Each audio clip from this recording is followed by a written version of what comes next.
It's a fallacy that information makes life easier. More often than not, the more we know, the more complicated our lives become. In the dark ages of baseball, setting a lineup wasn't so difficult, just play the 9 guys who passed the eyeball test. Now, with an abundance of data and advanced metrics, deciding who should start a World Series game is incredibly complex. The stats and information that are publicly available are nothing compared to what the Red Sox and Dodgers have at their disposals. They know a lot more about their own players than we ever will. All the same, we can still guess along with the managers and try to predict how the Dodgers might attack David Price in Game 2. Full disclosure, as of this writing, Game 2 has not yet been played. I don't know who won, but through the magic of time travel, you will know the result by the time you read this article. It sure was a great game though, with an unbelievable pitching performance by someone. Editor's note, kinda Chris Sale. When that batter, editor's note, Eduardo Nunez, got the big hit, it was all over. And the great defensive play by editor's note, Manny Machado, that guy was incredible. Scouting Price, the Red Sox left-hander, basically has a 4-pitch mix that consists of a sinker, 4-seam fastball, cutter, and changeup. There's also a curve, but he rarely uses it these days. He threw the hook just 2.7% of the time in 2018 and hasn't thrown one at all since August. The fastball and sinker both average 93 miles per hour, the cutter is about 88, and the changeup 86. Here's his usage of all his pitches against right-handed and left-handed hitters, courtesy of Brooks Baseball. Pitch usage versus lefties, usage versus righties, pitch usage versus lefties, usage versus righties. 4-seam 23%, 13% sinker, 45%, 31% cutter, 8%, 31% curve, 4%, 3% change, 20%, 23%. The biggest difference is the cutter, which he leans on heavily against righties but pretty much shelves against lefties. He tinkered with a different formula in his last start against the Astros in the ALCS, but for these purposes, what really matters is the changeup. StatCast breaks down how each batter performs against types of pitches, but not each specific pitch. 4-seamers, sinkers, and cutters are all classified as fastballs, and the changeup is categorized as off-speed. The curve is in the breaking category, but since he no longer throws it, that's not our concern.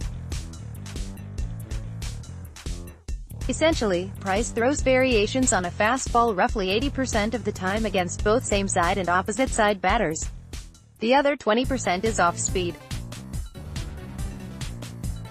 Knowing this, we can look at how each of the Dodger hitters perform against these types of pitches from left-handers such as Price. Setting the Dodger lineup. First of all, it's time to get Yasmani Grandal back in the lineup. He's much better against fastballs from lefties than Austin Barnes, with a .446 WOBA compared to .302. Neither of them really do well against off-speed stuff, with Grandal posting a .301 WOBA and Barnes .348, but just .290 WOBA. Obviously, there's concern about the defensive issues that got him benched during the NLCS, but if Roberts can be confident that Grandal can get back to his normal A-League defensive work, there's too much advantage to ignore. The Dodgers have used David Freese at first base against lefties, and it's easy to see why. He crushed them for a .321, .387, .489 line this year. He went 15-47 with 6 walks since Los Angeles acquired him on August 31st, playing almost exclusively against left-handed pitching. Price doesn't have any good options against him. He has a .452 WOBA against lefty fastballs and .435 WOBA against lefty off-speed pitches. It's worth noting that the Dodgers have 2 right-handed hitters on their World Series roster that actually don't hit lefties very well. One of them is Brian Dozier, who doesn't hit anyone well these days. Surprisingly, the other is Yasiel Puig. One would think he's the type of hitter who should punish fastballs from lefties, but he's struggled to a .250 WOBA against them.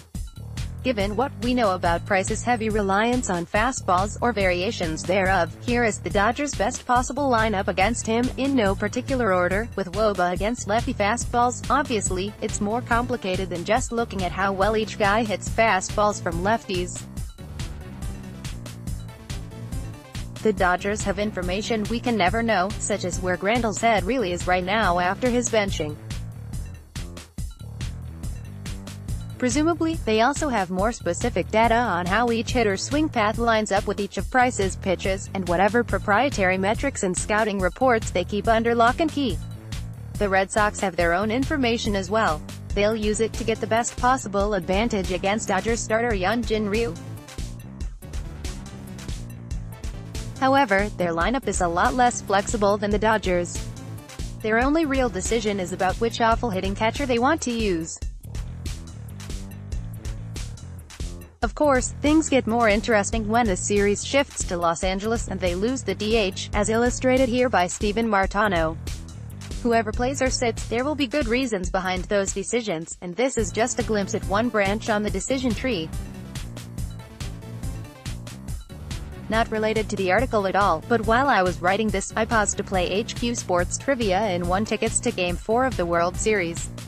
I'm too excited not to share it, and frankly a little delirious at the moment.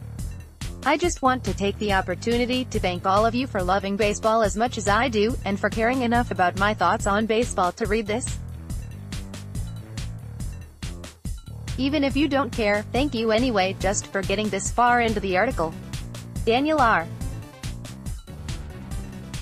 Epstein is an elementary special education teacher and president of the Somerset County Education Association.